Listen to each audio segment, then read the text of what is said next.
I'm Deborah Owens, America's Wealth Coach, and it's time to get wealthy. You're going to learn exactly what you need to do to achieve the level of financial success you desire and you deserve. For over 60% of Black Americans, their first introduction to the stock market is through their retirement plan at work. And in the past decade, the number of 401k millionaires has doubled. But because only 55% of Black households even own stock, many are being left behind. And what that means is that the wealth gap continues to widen. And so today, we're going to talk with someone who implemented a goal-focused action plan to accelerate her financial growth. And so here are the 3 things they don't want you to know. Number 1, low risk means low returns. And you cannot save your way to wealth. And finally, you need to know how to assess the recommendations that you get from your financial advisor. And I'm so excited because our conversation today is with someone who checked all the boxes. She got that college degree, she earned her way up to a 6-figure income, and she invested in her 401k.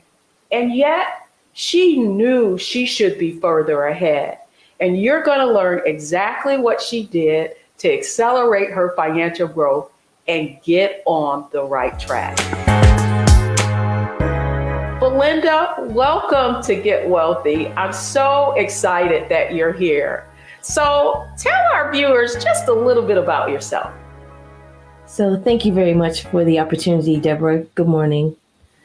I am a person who loved computers and everything that I could learn. And so I chased my dreams to be in IT, and I've been blessed to work in this industry for over 30 years. What I didn't learn was finance. And so with your help, I've been able to improve my returns on investment and able to share your knowledge and expertise with others. So let's talk about the fact is that you did so many things right. You really did know how to save, but you never learned how to invest. And so I want you to share with the viewers just a little bit about what were the kind of beliefs that you had around investing in the stock market. So honestly, I didn't have a true belief. I knew it was necessary. I just didn't know the techniques or steps required in order to have gains in the stock market. So my belief primarily was that a savings account was really good, that if I were to invest in the stock market, it should be in the most conservative fund because that was the most safe fund. So you were more concerned about not losing than gaining.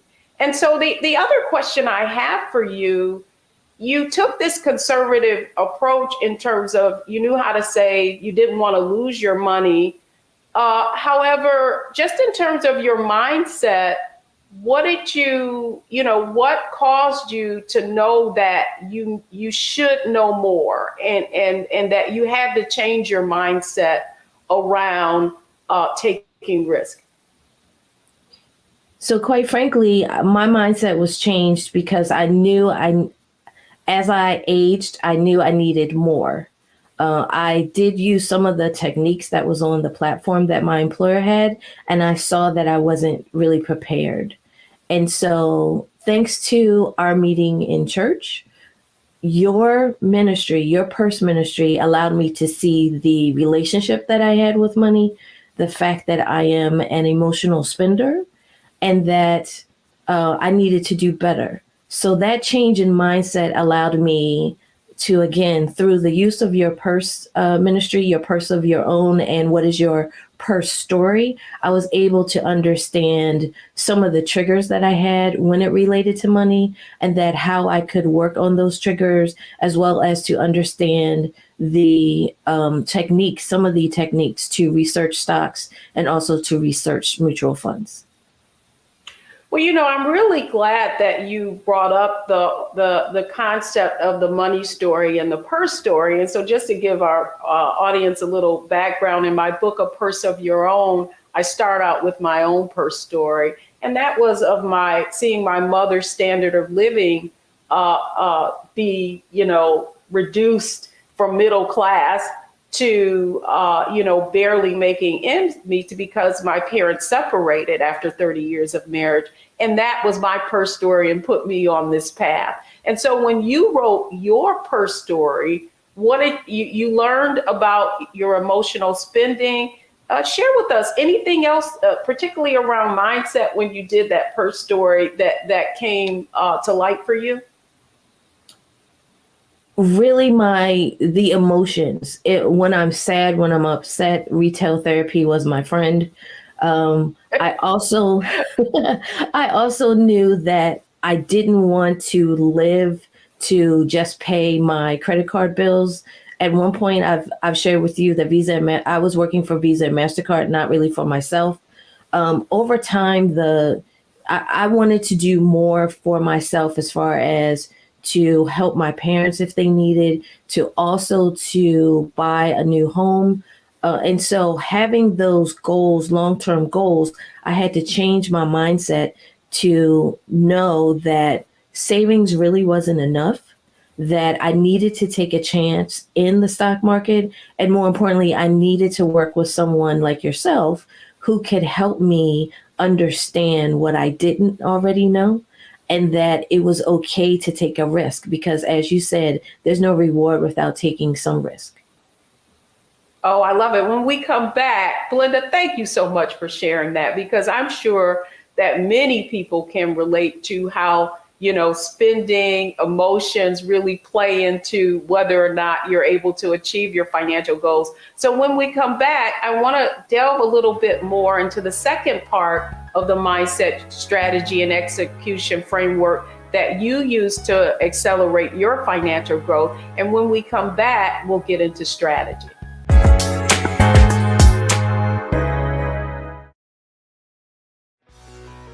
Let's be honest, as successful women, we're crushing it. Maxed out 401k and Roth IRA? Check. Aggressive savings and investments? Check. Yet, the freedom our success was supposed to buy can leave us stuck on the six-figure hamster wheel, watching retirement slip further down the road. There's another way. Get coaching courses and community at wealthyu.com.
Hi, I'm Dr. Jackie Hood Martin, and I have a question for you. Ever feel as if your life is teetering and the weight and pressure of the world is consistently on your shoulders? Well, let me tell you, living a balanced life isn't easy. Join me each Tuesday on Black Star Network for A Balanced Life with Dr. Jackie. We'll laugh together, cry together, pull ourselves together, and cheer each other on. So join me for new shows each Tuesday on Black Star Network, A Balanced Life with Dr. Jackie.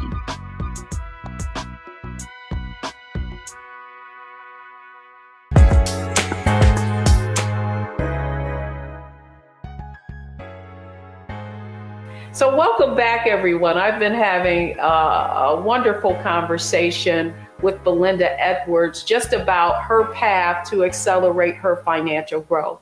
And one of the things that I shared with Belinda is that she is now in the top 10% of African American wealth. And with that, it really had meant that she had to not only change her mindset, but implement a strategy. So, Belinda, let's talk a little bit about strategy. You were a saver, you had to shift in investing. Let's share with the viewers a little bit about the kinds of strategies that you implemented to really accelerate your financial growth. So, talk to us a little bit about what did you, once you changed your mindset, got underneath your spending, the things that the goals that you had, a new home, and that you wanted to make sure you were prepared for retirement. What then did you have to change? So I had to change the lack of not having a budget. So now I have an annual budget. I also do an assessment of my spending on a quarterly basis, regularly. And then I also have checks and balances with friends and accountability partners, quite frankly, in order to make sure that I stay on track. What I also did was take advantage of my employer's relationship with an investment company. And I meet with them on a monthly basis to, again, do a check-in on my investments, also to run what I've now learned is a Monte Carlo assessment, to see how long my money will last in the future during retirement. And then also I took advantage of my company's long-term care plan, which also helps in my strategy for retirement.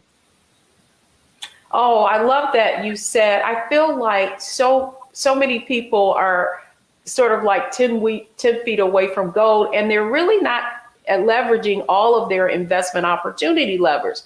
And so to that end, one of the things that I remember talking with you about is that you actually had a financial advisor, and yet you weren't really sure about, whether or not your investments were in your best interest. So what would you tell our viewers about what strategy you had to take in order to review what you already owned? So you are correct, Deborah. I did not feel that my previous financial advisor was working in my best interest. So quite frankly, my strategy was to take advantage of the opportunity to meet with you.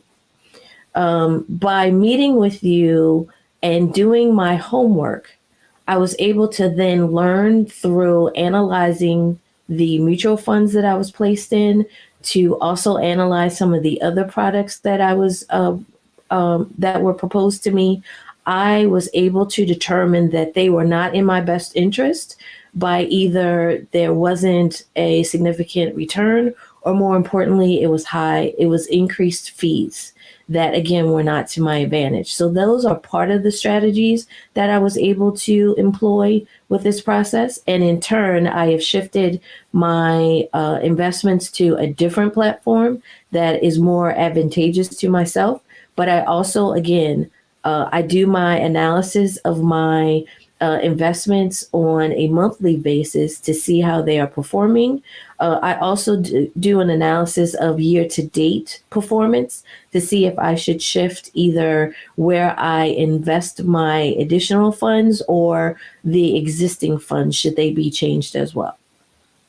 Well, it's interesting, Belinda. I know that people watching are probably thinking, well, man, she shifted from saving and using credit cards for retail therapy. And now she's able to analyze her investments and assess her financial advisor. And so what the next thing I want to really talk about, it's one thing to learn how to analyze. And yeah, you learned how to analyze and research mutual funds and stocks, and you really became a great student. And yet, a lot of people do exactly what you did. They learn how to review their investments. They learn how to, analyze what they have, but they never execute in order to accelerate their growth. And so when we come back, I want to have a conversation with you about how you were able to really begin to take what you learned, apply it, and use it to accelerate your financial growth. So next, I want to talk to you about exactly how you execute it in order to begin to achieve the kind of financial success that you have. So when we come back, folks, don't go anywhere, because we're going to talk about the third part of the framework, and that's execution.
Pull up a chair, take your seat at the Black Tape with me, Dr. Greg Carr, here on the Black Star Network.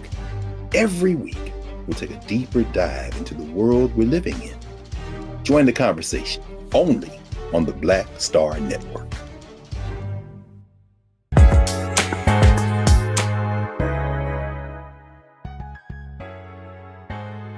Welcome back to Get Wealthy. I'm Deborah Owens, America's Wealth Coach. And today we're talking about the fact that if you're too conservative, you may not see your money accelerate or grow faster. Can you become a 401k millionaire? Can you really accelerate your financial growth? Well, that's exactly the conversation that we're having with Belinda Edwards, just about her own financial journey. So we talked about her mindset, and she shared, hey, first I had to get underneath what some of my beliefs were and understand my own money story or purse story, as she shared. And then next, what were the kinds of strategies that she had to put into place?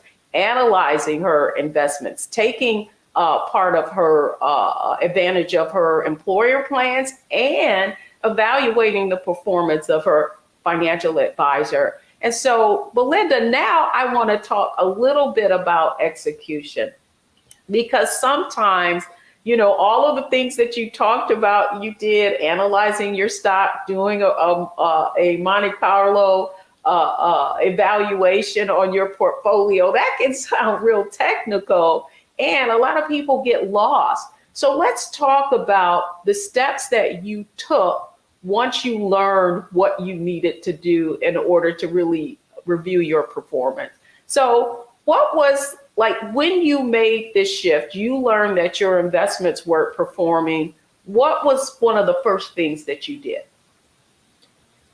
One of the first things I did was, again, to take advantage of the relationship my employer has with an investment company. And I met with their representative in order to assess the performance of my portfolio. And then I received some recommendations that they provided, but I had to do my own research before I made any changes. From the classes, especially the Wind Down Wednesdays that you have, I was able to analyze the performance of my mutual funds via the performance and also fees. Those are the two criteria that I used. From there, I then assessed the amount of fees that were applied to each of the mutual funds, and then I determined which ones I thought would be best for me. From there, I started watching, quite frankly, it started on a daily basis. Then it morphed to weekly and then monthly, because as you know, you can't, investment is a long-term game. And so you can't make arbitrary moves. You need to wait and watch and see what happens to your portfolio.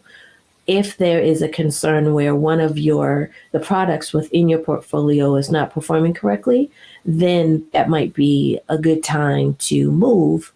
But as we say, it's best to buy low and sell high. So you have to take into consideration the overall market performance prior to making any selections and changes to your portfolio. I love that, man. When I look at your growth and the confidence that you have now, I'd love for you to just share with the viewers, what out of everything that you have done, what has made the most impact? Quite frankly, the best impacts are my accountability partners, because we are able to talk about money in a very common, safe, productive way. And if you make a mistake, that's okay. You learn from those mistakes and you keep it moving, quite frankly. And so when I'm feeling nervous, there are women like yourself, Deborah, that I can reach out to say, I'm really concerned about the performance of my portfolio. Should I move some things? What would you do?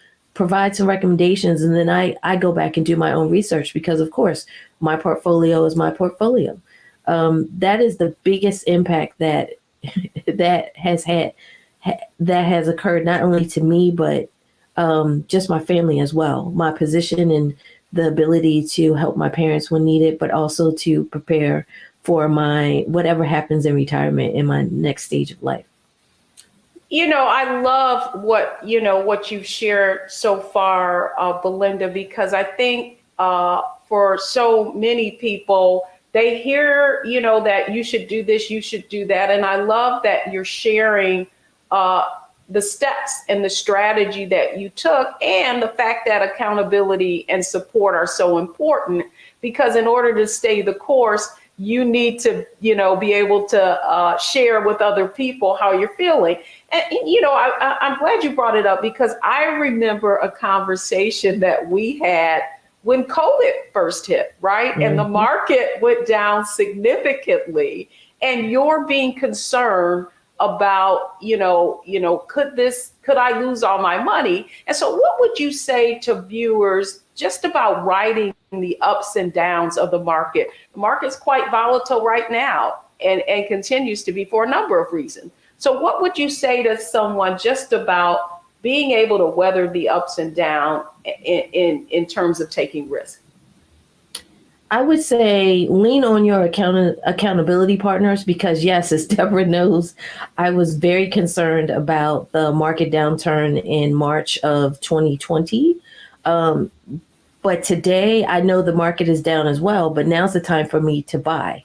And I can't say I would have done that almost 2 years ago.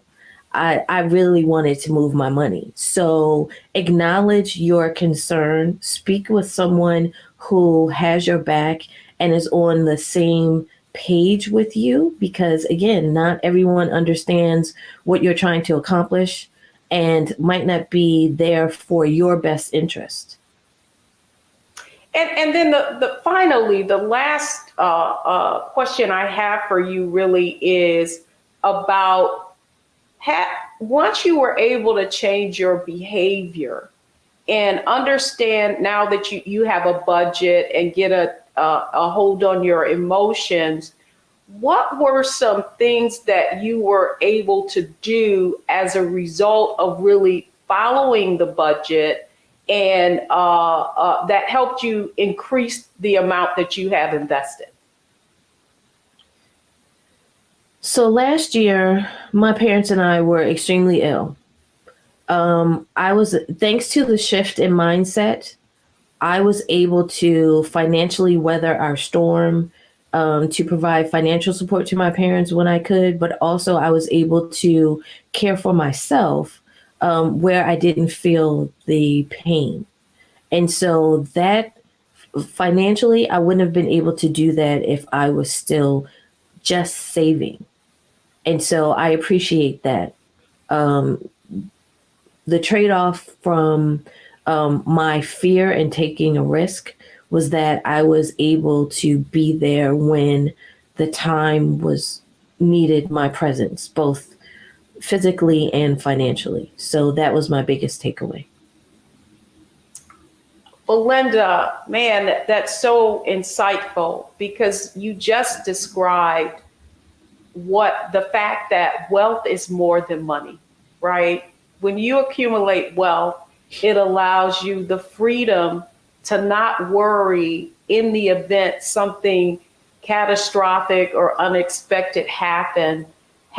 And you certainly thank you for sharing your story because this is happening to so many people with COVID happening and so many of us not knowing, we didn't know this was going to happen, but the fact that you were able to weather the storm, the financial storm, and still feel confident that that it still feel like you could make it. It speaks volumes. So Belinda, thank you so much for coming on Get Wealthy and sharing your story. And when we come back, thank you, Belinda. When we come back, I really want to share with you the takeaways from Belinda's story.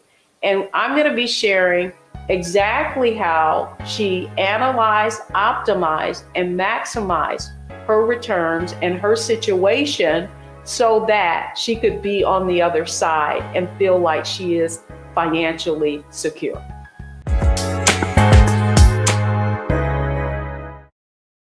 I'm Deborah Owens, America's Wealth Coach, and my new show, Get Wealthy, focuses on the things that your financial advisor and bank isn't telling you, but you absolutely need to know.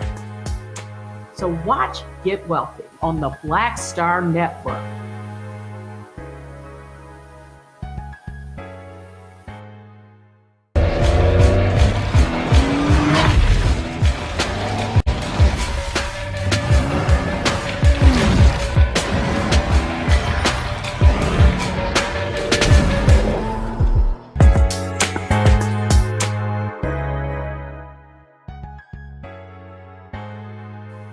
Welcome back to Get Wealthy. I'm Deborah Owens. Did you really gain insight from that conversation with Belinda? Listen, if you want to accelerate your financial growth, here's what you need to do. Let's just review how Belinda was able to achieve the kind of financial success that she has. And it's all we're going to analyze, optimize, and maximize. So let's look at what Belinda was able to accomplish. The first thing she had to do was really analyze her current situation. She shared with you that once she learned how to analyze and research the investments that were in her mutual fund, research the other investments that she had with her financial advisor, one of the things she came away understanding is that she actually needed to be more aggressive. And in addition to that, and this is why it's so important, and one of the points that I made in the show today, the 3 things they don't want you to know, is that you need to be able to assess the performance, the recommendations that your financial advisor is giving you to make sure that they're in your best interest. And certainly Belinda shared with you that she found that they weren't. And so she was able to move her investment to a company that expanded the types of investments she can invest in. And here's what I want you to understand is that many of you have access through your employer to advice and advisors and to help you evaluate what your choices are. And so you need to take full advantage of that. And then The other thing she did was optimize her investment. So it wasn't enough for her to just analyze and research. Once she found that her investments that weren't performing, the fact is she knew that she had to take more risk. And that's the other point that I made in the show today. And that is low risk means low returns. If you look at stock ownership in African American households, you'll see that we're not investing in the stock market to the level that our counterparts are. And so because of that, our money hasn't grown. And that's why one of the reasons why the wealth gap is so wide. And then finally, Belinda had to optimize her investment. And she did that. And she continues to do that. She has accountability partners, very, very important that you are in a circle of like-minded people who have the same kinds of aspirations, financial aspirations that you do, so that you don't get fearful and sell at the wrong time. And to that end, optimizing, and I think it's very, very important for you to hear what Belinda said. She said, yes, at one point when the market went down, I wanted to pull out. But one of the things that she learned, if she was going to optimize her returns, is that she has to be willing to deal with the ups and downs of the market. And she really did make a mindset shift. She now looks at downturns in the market as an opportunity to buy. So that's one of the points that she made is buy low and sell high. And so I think the most important takeaway from today's program that I want you all to understand is that wealth is more than money. Wealth affords you the ability to weather storms, to weather the unexpected. Something's always going to happen. And when you're financially secure, it gives you the ability to still maintain your standard of living without there being some kind of financial jeopardy. And so analyze, optimize, maximize. I hope you've learned from Belinda's story today.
We're all impacted by the culture, whether we know it or not. From politics to music and entertainment, it's a huge part of our lives, and we're going to talk about it every day right here on The Culture with me, Faraji Muhammad, only on the Black Star Network.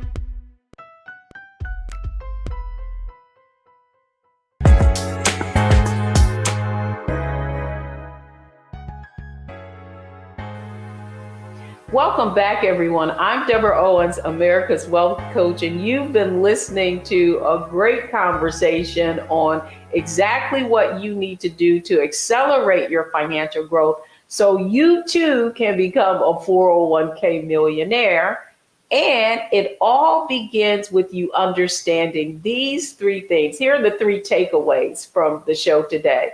One of the first thing is that you cannot delegate your financial future to anyone.